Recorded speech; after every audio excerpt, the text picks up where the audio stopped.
Wow! Wow! What's up, YouTube and Facebook? I got all blurry-eyed for a bit. And welcome back to Not Quite Linked. Today is our Keys Comics show where we discuss our top 5 keys for tomorrow that we think you should pick up. I'm Tom. And I'm Rich. We're definitely not going to be able to see there because of the whole like blurriness.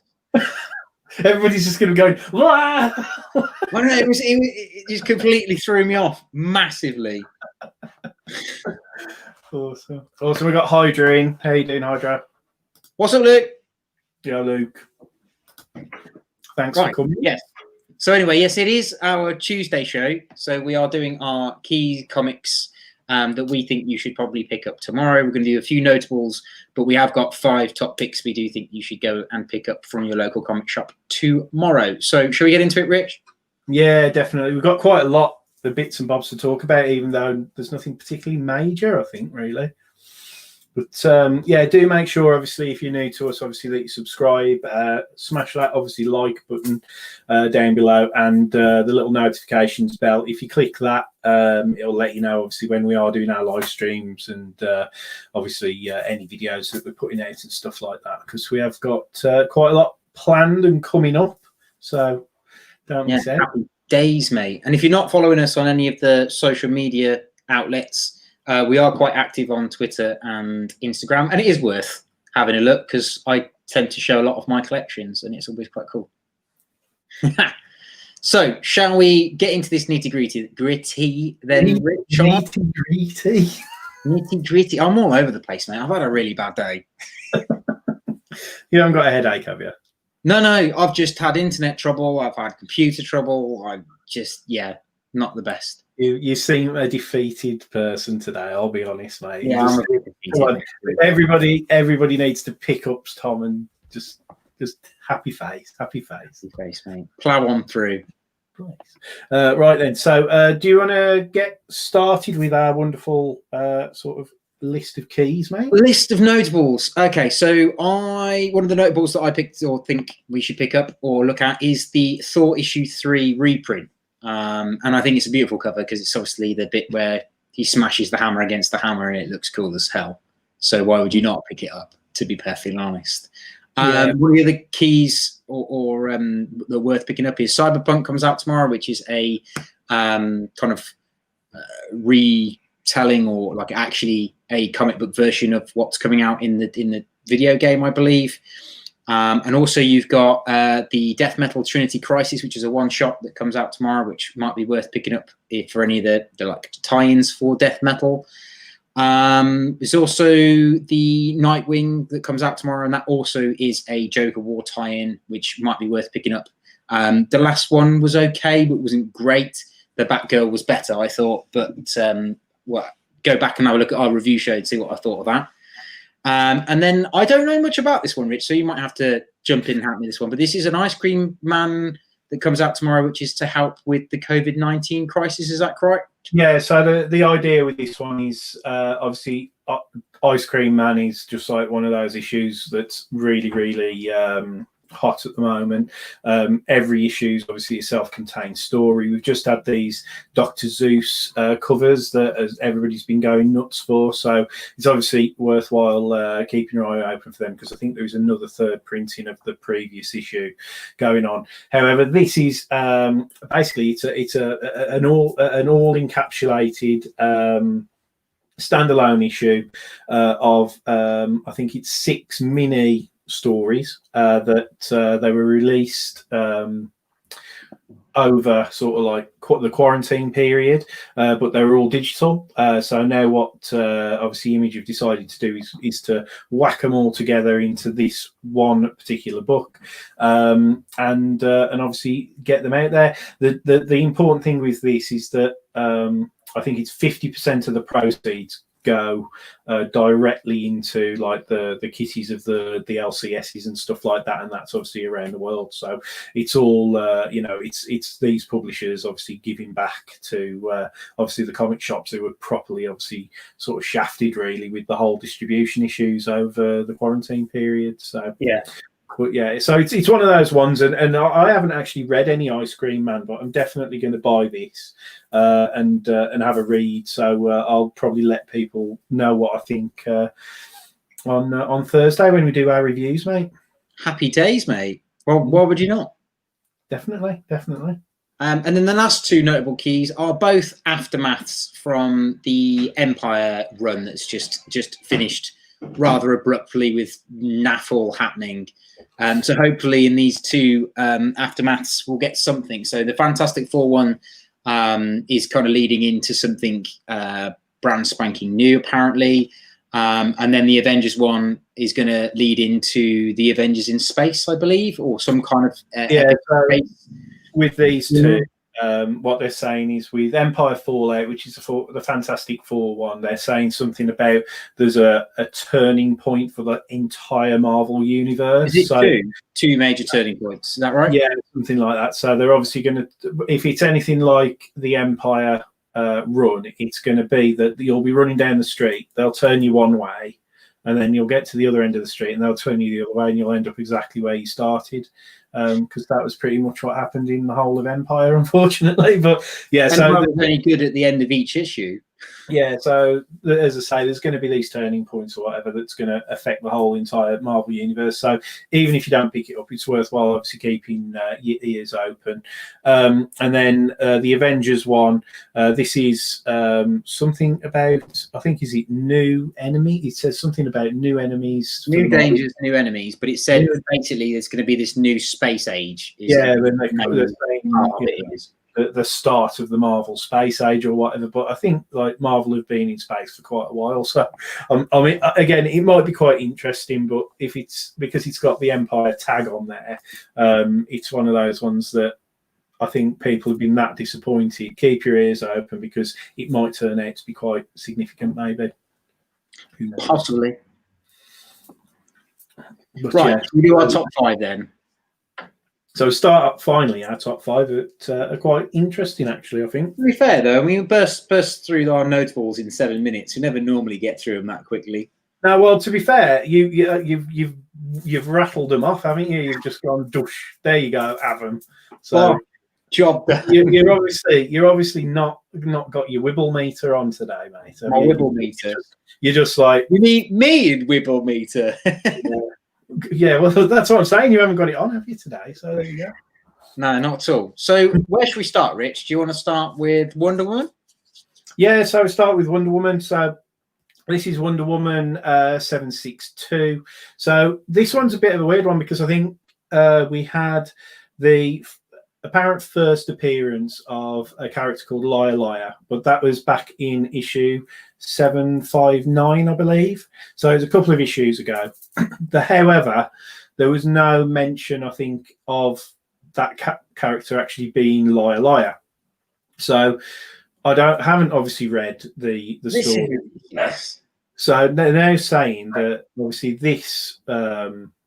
But this particular issue, 762, is going to be the first cover appearance of Liar Liar. So I can only imagine that we'll have like that sort of announcement that this is Liar Liar or whatever. It's all a bit confusing, but they're doing there's one of those design variant 1 in 25 covers as well for this, isn't there? So you'll have like this cover, which we've got up on screen, which is the standard sort of first appearance, and you can see Liar Liar sat on Abraham Lincoln's obviously lap, up in the background, stroking her bunny rabbit by the looks of it. And then the bunny rabbit, Liar Liar. That's what I want to know. Yeah, well, that's what that was all we could figure out, wasn't it? Because we did read 759, and we were a bit like, was there actually a new character in there? But apparently, so. Well, it's the lady who lives next door to her that she's moved in next to. So she's already debuted. Liar Liar has already debuted. She's just not been called Liar Liar. Yeah. And now they're saying that this is a key because she's actually going to be debuting as Liar Liar, but it's still the same character. So you can't even call the one that happened in the previous issues a cameo because she makes a full appearance. Like it's not even. It's really weird, isn't it? Appearance. Yeah. She goes shopping with Wonder Woman. I mean, that's massive. Yeah, so it's a bit of a funny one, this is, but apparently this is the first time that particular character has obviously appeared on a cover, and we'll probably get a proper, a proper storyline with her as a villain now. So yeah, let's keep an eye on that one. Yeah, man. Yeah, I'm not too sure about that one. I don't think I hate these whole arguments of like who appeared in what issue and cameo appearance and blah de blah and debut and yeah. Anyway, next one up is Green Lantern, issue 7 of season 2. So it's issue 7 of 12. It's written by Grant Morrison and the artwork's by Liam Sharp. I am a huge Green Lantern fan, but I have not read any of this season 2 because I thought issue 1 and 2 were bad, but not like really. But they were bad enough not to make me want to read any more. But apparently this issue is a first appearance of the Mega Mortals. So this could be quite an interesting one to pick up tomorrow. If you've been reading it, definitely pick it up. If you haven't been reading it, for a speculation point of view, the Mega Mortals could be something huge. So yeah, it could be worth picking up for that particular reason. What do you think about this one, Rich? Yeah, again, we read and we reviewed issue 1, and I was sort of viewing it as a bit of a jumping in point because I've read. I think my dad used to have Green Lantern like back in the 80s, and I remember reading the odd few book here and there. So I get the gist of it, but I'm not a particular Green Lantern fan as such. So not that I don't like it. It's just I'll always choose Spider-Man or probably Superman, to be honest, over Green Lantern. So yeah, I'm not too sure, but obviously it does sound like a proper, genuine, good first appearance with these Mega Mortals, whatever that means. I mean, it means nothing to me, but it's certainly one that I wasn't aware of until the last couple of days. So a lot of people might out of nowhere. I really think a lot of people might have slept on this one. So if you do see it and you are a Green Lantern fan, and even if you're not, probably want to pick up for cover price and see what happens.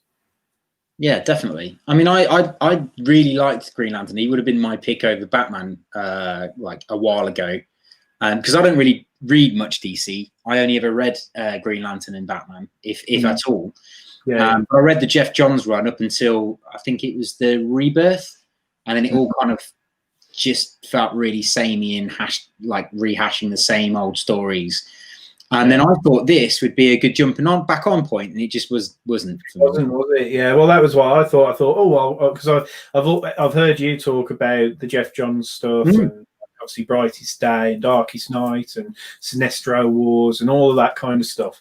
And everybody in the community always talks about those titles, and I think I'm always like, oh, maybe when I was probably too young to understand it, because it is kind of complicated, some of the concepts. So maybe as a kid, I think I like the artwork and I like the idea of the hero wearing this green ring and all that type of stuff. And I was probably a bit too young, so I've really wanted to get back into it. And then I read that issue 1, and your reaction was subdued, to say the least, and you thought, I'll give it one more issue, and then you were just still, this is no good. And then I just lost enthusiasm for it. So I've obviously been enjoying reading other stuff now. Yeah, to be fair, like Grant Morrison is quite a good writer. He is a good writer. He's a very good writer. I just think that at the moment you've got stuff like Donny Cates' stuff, and you've got James Tynion's stuff, and this is kind of going massively under the radar, and there's nothing that's making me want to pick it up, in all fairness. But I probably will go back and reread it once I've got all 12 issues. I think there's a lot of stuff that people are missing out on. I mean, I know there's been, as I say, we've mentioned obviously Liar Just, but there's been a couple of like key appearances going on with Catwoman as well, I believe. So things like that. There are quite a few bits and bobs that, because of that focus on good old Donny Cates, that there are people obviously just kind of probably missing stuff, really. But I'm not surprised, really. No. Anyway, I don't know anything much about this one, mate, because this one completely passed me by until you mentioned it. So did you want to talk about this one? This is Ravencroft. Yeah, I mean, obviously we're talking about Ravencroft. It's issue 5. I believe this is the final issue in this sort of mini series. It was a short mini series, and it was like they did a couple of spin-offs. When they did issue 1, they did a couple of spin-offs with I think it was like Ravencroft Carnage and Dracula, and I saw one the other day, and I didn't even know they did it. I think they've done like a Ravencroft Wolverine as well, and they all came out relatively recently. Is this did this Ravencroft come off the back of Absolute Carnage? Is that right? Pretty much, yeah. There was like a bit of a basically like the Ravencroft Carnage. A lot of people got really excited about that because it was what was it? There was there's obviously Cletus Cassidy, and then in that Ravencroft one, it spoke about one of his sort of ancestors who also came into contact with a symbiote as well. Okay. And then there was some kind of inclination that we're going to have Carnage is going to come back into I think like the Venom storyline, and that this old descendant of Cletus Cassidy is going to have some kind of an impact on the current storyline. So a lot of focus and a lot of hype came on that when we were in the midst of sort of lockdown and stuff. Obviously, I think we read the first issue of Ravencroft because I think there was that hype around it, and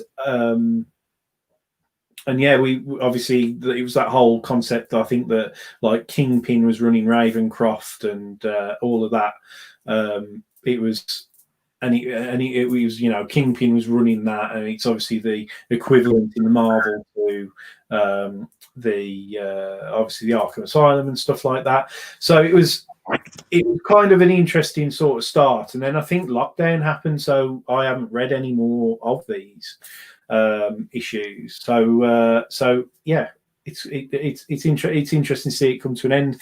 Now, the reason why we are mentioning this as a key, though, is that it's going to be the first team appearance of a group called Janus, so Janus. So wonderfully thought out name there. And if I read out some of the names, so it's going to consist of Malcolm Colcord, G.W. Bridge, Madam Viper, James Hudson, Contessa Fontaine, and Monica Rappaccini. So those names don't mean anything to me, I'm afraid. So if anybody does know who any of those are, obviously, if they're of any interest to you, there's obviously that first team appearance in this particular book. So again, just worthwhile picking up a first team appearance again. And if you've been reading Ravencroft, adds a bit of value for you. I bet Luke and Greyman know who those characters are. The only person in there that I recognise is James Hudson, but that's only because I work with a guy called Tony Hudson. So he's your mate. He's your mate's mate. Or, yeah. I think he's a relative of the guy I work with. In the Marvel universe. Hydra said that it's a descendant of Cassidy. That's what I say. So the ancestor. So going back he was that was what the whole Ravencroft Carnage sort of like one shot effectively was about. As I didn't read it myself, but there was a big load of hype about it. With as I say, it was like a descendant of Cletus Cassidy going back, and I can't remember the guy's name. Which is frustrating, but yeah, he was sort of like, he looked very Guy Fawkesy because he was sort of like from like about the 17th century or something daft like that. So nice, yeah, nice. Okay, so moving on, the next key we've got is Superman 25, and it is the first appearance of Sinmar, I think. Samara, yeah. So he looks cool, absolutely looks cool. And if you've seen the 1 in 25, there's another 1 in 25 character variant of this, which they've been doing on the Batman ones with George Jimenez. But it's a different artist, but he's done like a character drawing of this. Now, on this cover, I think he looks massive, like bulky, quite like a Superman, kind of, one of those bulky hero type characters that's just massive can take a punch. But if you look at the 1 in 25 variant, he's quite slim, almost like one of the kind of, I forgot the name of the species that's in Avengers. I can't remember if it's they're not the Kutati. That's a completely different thing. What are they called? But he's almost like a bug. So he's got like bug legs, kind of like a bug armor. He does look cool, but he also looks kind of like quite menacing, I think. So we'll see what Brian Michael Bendis does with this character. I mean, I like the fact that they're bringing a brand new character into Superman. I mean, I don't personally read Superman, but he does have some really cool bad guys. So we'll see what happens with this one. Might be worth picking up for sure. What do you think? Yeah, definitely. I mean, again, I mean, we've been doing these obviously key of the week kind of videos since obviously we started the channel back in what sort of like February time. So to sort of like be having a Superman villain, I don't think we've had a Superman villain introduced in all of the time that we've been doing these keys, and we've had stuff we've had keys from, you know, all sorts, from like, you know, your Spider-Man's obviously massively with your Venoms and your Thors and stuff. So I'm not saying this is going to be the hype of Black Winter and all that kind of stuff, but because, you know, the Superman run isn't a massively sort of talked about, is it really? Nobody really, you know, no, but it should be, because he revealed his quite significant for Superman. There's been a lot going on, but yeah, like you said, it's going to be interesting. I mean, yeah, the image of Sinmar on the cover, on the standard cover, which is up there, he looks like you say, he looks like he could give Superman a run for his money, doesn't he? Yeah, he looks hench. He looks like tanked. And I don't think he is. No, but the as you say, like the design variant, the 1 in 25, he's almost like a bit like a centaur, like a bit like you know, like almost like he's got hooves and like he's a bit horsey almost, like. But yeah, it'll be one of those ones that I think I'll probably pick it up just from a speculative point of view, and because like I am a kind of sort of Superman fan in the most loosest terms there. I went as far as obviously wearing his costume a lot as a child, and then read some of the. What do you mean you used to wear his costume? Yeah, well, I've still got. Oh, I haven't got it. No. Oh, there you go. There you go. That's me. My child's. Have I showed this before? I showed. Yeah, when we did the spotlight video. Check that out. That was my mum made me that. Didn't have enough money to buy me a proper one, but made me my own Superman cape. So yeah, always keep it close by, of course. Nice, I like that. I've got a towel somewhere that's exactly the same.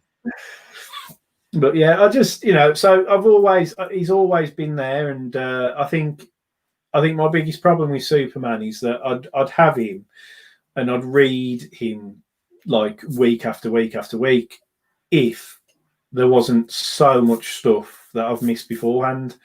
Do you know what I mean? And you talk about jumping in points and stuff like that, and I just would not know where to start with Superman. I mean, I've got obviously the Death of Superman stuff there that I read when I first started buying comics back in, like I say, the early 90s. But you know, my knowledge is it's like the worst bit of cheese. Flipping Fermi just popped in. What's he doing? What a hero! Yes, Fermage. Fermage knows me too well. That's the trouble. He probably knows that I'm quite into wearing a cape at the weekends. He knows you wear it at the weekend, basically. He's caught you right out. Caught me right out. He'll probably join me with wearing something himself. That's the thing. Soon to be a dad as well, Fermage is. Right? Oh, congratulations, Fermage. So I hadn't told you that, but yeah, congratulations, mate. Yes. But yeah, that's Superman. We've kind of drifted again, haven't we? But we've wibbled. But I mean, I would pick up and read Superman. I wish I'd have picked up this Bendis run, to be fair, from the start, and I probably will go back and read it. But I'm not a Superman fan for sure. I just think he's so overpowered. It's unreal, like on all fairness. But I think that's it, isn't it? It's like it's almost inevitable that he's not going to lose and win. How many times has he been killed? He's been killed 2 or 3 times, I think, or something stupid. So I don't know. It's like, I don't know. I wish Pete was here in the chat because he'd be able to tell us. He'd rip us to shreds with our crap knowledge of Superman. Superman, yeah. Sack us. We're sackable offenders. Sack us off. But yeah, man. Enjoy learning about comics. Firmage. Oh, what is he playing at? What is he for?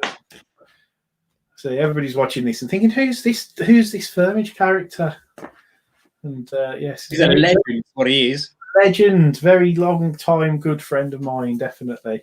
See you in a couple of weeks, actually. A week on Saturday, which will be a week on Saturday, I think, if he's coming out to play. Nice. Which would be nice. If we're not already on bloody lockdown again or something, if all these youngsters don't start behaving themselves. Yeah. Well, say that now, 'cause I'm old. You're allowed to say that. You're old, yeah. Just be abusive to young people. It's awesome. Yeah, we'll take it. Cool. So that's enough Superman. Bored of Superman. So yeah, bored of Superman. Should we do our top pick of the week? Yeah, top pick of the week now. I think it is, mate. I think we've just got the one last one. Yeah, so our top key pick that we think you should go out and pick from your local comic book shop tomorrow is Web of Venom Wraith. Yeah. It's a one-shot which pits Wraith against Null. Sorry, forgot his name. I didn't check my notes. Which pits Wraith against Null in a little bit of a battle. They actually, apparently, according to what I've read online, is they have passed battles, or they have battled in the past, or they've come across each other in the past. But this is, you've obviously never seen it, so this is kind of going to be like a bit of a backstory of their why they dislike each other, as it were. What Wraith's role is going into the King in Black, and like kind of what's going on there, and a little bit more of a backstory on Wraith himself, because I don't think he's had much of a backstory, even though he was in Annihilation Conquest. Yeah. I don't think we know that much about Wraith. I can honestly say I never read Annihilation Conquest because Annihilation was so good I didn't really want to read the next part, which I probably should have really. But yeah, so this one is definitely our go and pick up tomorrow key pick, because of the fact that it's written by Donny Cates for a start, and also it's got this battle between Null and Wraith. I don't know if it's a current battle or whether it's, like I said, they're going to show you these previous battles. I'm not entirely sure. Do you know much about it, Rich? Yeah, a little bit. So it's as you say. My understanding is that it's not set in the totally up to date context of what's going on in the main Venom run. It's sort of like set. I think where it finishes, it's kind of just before we get to the whole current Beyond, Venom Beyond thing that we're getting onto. So I think it's just before that, and as you say, as that like historical kind of thing.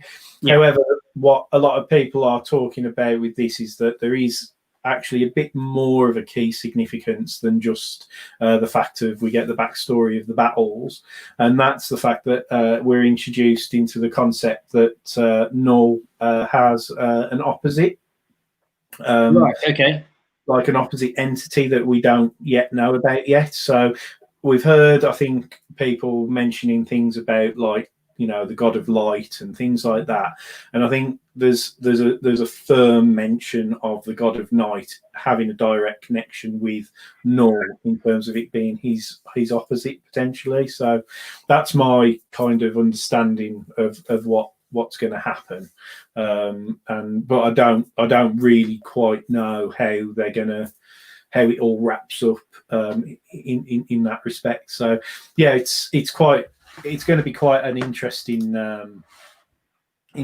sort of reveal, really, I think. Yeah, I actually hadn't heard anything about this opposite situation for Null, but that is interesting. Yeah, that's like it's been doing.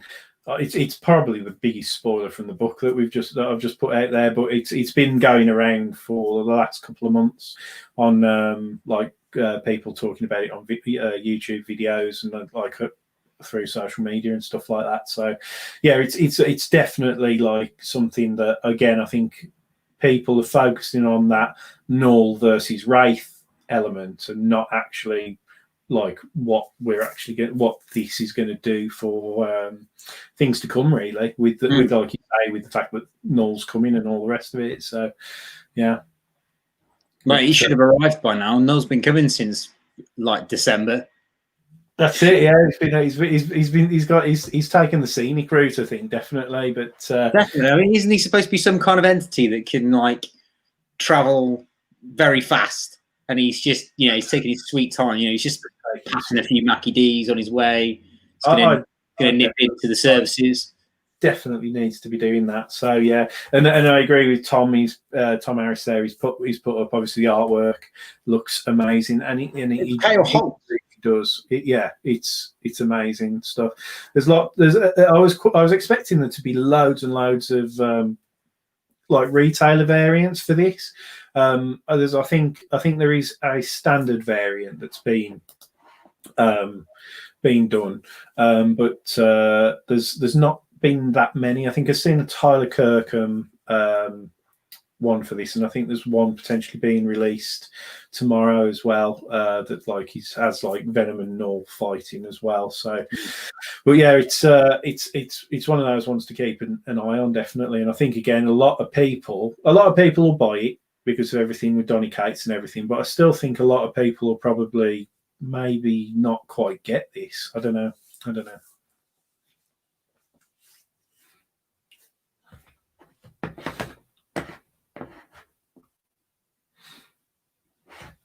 Is Tom still there? So I don't know if Tom's just dropped out. Maybe he'll come back in just a minute. So I think we're pretty much done, to be honest. I will just check whether or not Tom is having technical difficulties. It would appear he is, because he's currently typing a message to me. Yeah, so I'm going to carry on without Tom. His laptop has died. So yeah, basically, let's get rid of Tom, because he's definitely looking rather sad over there. Right, let me just gather me thoughts. So he's just got me. But anyway, I mean, we're pretty much like done there, guys. So there's a hell of a lot of stuff to there. Obviously, the notables at the start. There's obviously that Tom whistled through. Obviously, don't miss out of those. I think for me, the one that I'm looking forward to most out of those was the Cyberpunk 2077. Certainly something obviously worthwhile, obviously jumping onto there.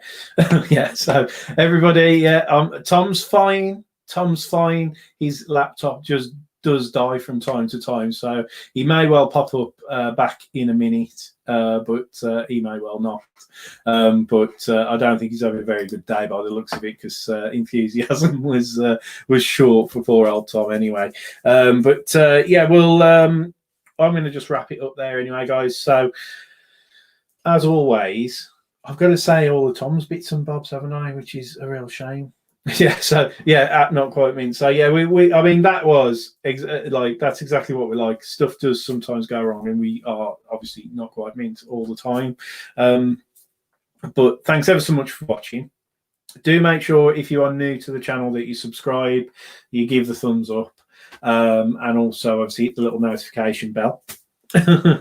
Well, let go, Jack. It's Firmage, honestly. And just so you are aware, I've got this month's comic mystery box to open. So I will be putting that video out. Hopefully I'll get Tom back and we'll be able to open that all up.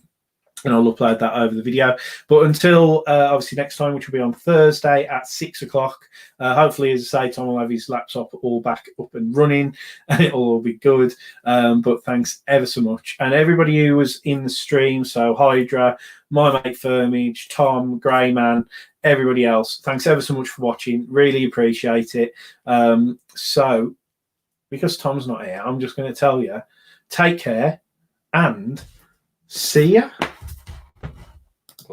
Furiously